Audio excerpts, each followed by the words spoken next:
Силни критики дома и позитивен импулс однадвор е она со што се соочува грчката влада пред утрешните разговори во Њујорк околу името.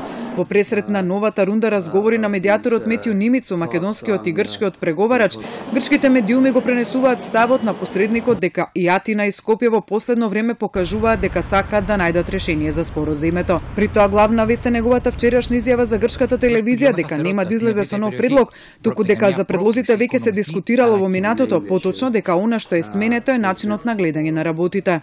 That we've gone more than 20 years discussing this issue, and many of the ideas have been put on the table, but there's always a new way of looking at things, slightly new dimensions, and therefore I think people will look at the matter in somewhat different light. Ваквиот став на медијаторот и позитивниот импулс кој доаѓа однадвор дека сега постои позитивен момент да се реши спорот, одекна како бомба во политичката јавност во Грција. Во собранието дел од пратениците го обвинија Ципрас за предавство и дека работи на национален пораз на Грција.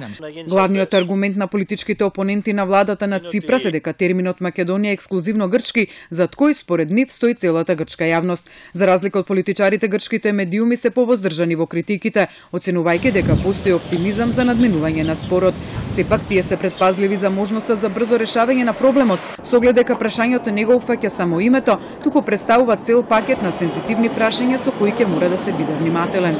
Сечениот и некои делови од договорот е полесно да се направат, но за останатите, како што е опсегот на употребата на името и изведените термини за прашањата како што се етничката припадност, јазик, пасош, е многу тешко да се најдат. Во корелација со преговорите за името во Њујорк се става и утрешната посета на генералниот секретар на НАТО Јенс Столтенберг на Македонија, која се толкува како ветер во грб за новата политичка гарнитура во земјава, но и порака за итност. Столтенберг оди во Скопје со порака дека е потребно итен компромис со Грција во насока за отварање на патот кон НАТО.